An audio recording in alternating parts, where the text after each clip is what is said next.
Hi, I'm Andrew Vaziri, and I'm a volunteer here with the effort to make personal protective equipment with the Johns Hopkins Supply Chain Organization. This video can be divided into 4 parts. First, I will show you the actual kit we're making so you have some context. Secondly, I'll give some general advice about how to work effectively in this scenario. Third, I will go through each station individually and show the workflow that we found to be a best practice from people who've been doing this for many hours. And then finally, I'll talk about how this process can be optimized at a level to make sure there are no bottlenecks throughout the various steps.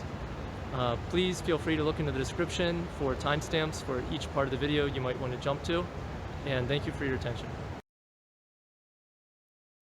Okay, so this is one completed kit. There would be 20 of these inside of a single box. Inside of the kit there are 2 main items, a face shield and a fanny pack.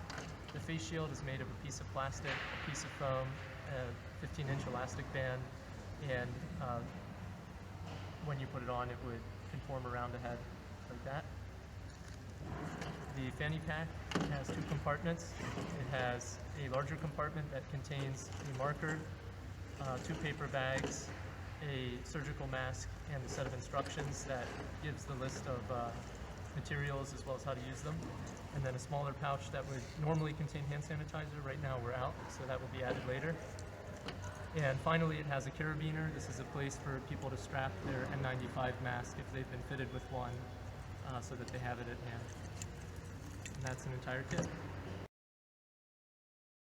In terms of general notes, I would say when you show up, you'll be able to work at one of these stations. You'll have instructions on the table that give you the definition of what you need to complete, but they don't necessarily tell you the best way to do it.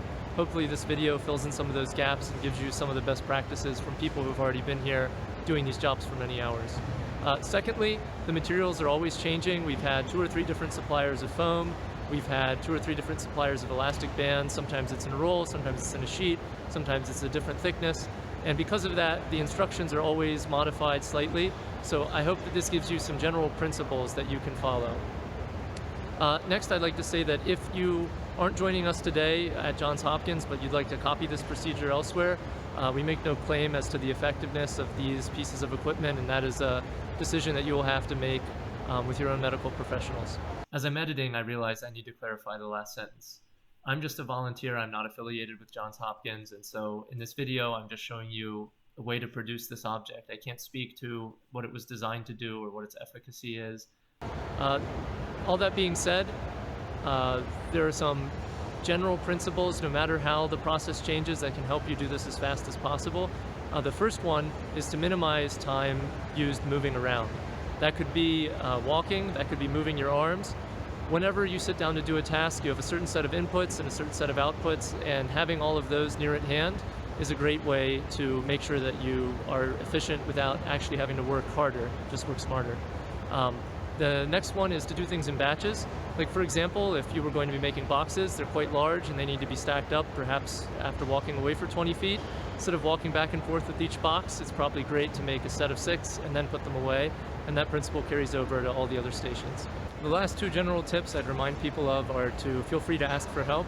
If you are running out of raw materials for your station, clearly we can have somebody who's a supervisor help you get more.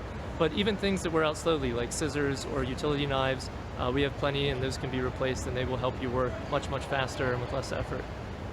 The next general tip is that division of labor really helps, so getting an assembly line process can be more efficient. For example, if you need markers, we've unpacked all of them and put them in big boxes rather than have you open a pack every time you use a set of 12. These sorts of things that might seem small, but they really add up when you can only have 50 people in a room, so you have to be efficient because you can't scale it up. For health reasons, you don't want to be overcrowded. That concludes part 1 and 2 of this video.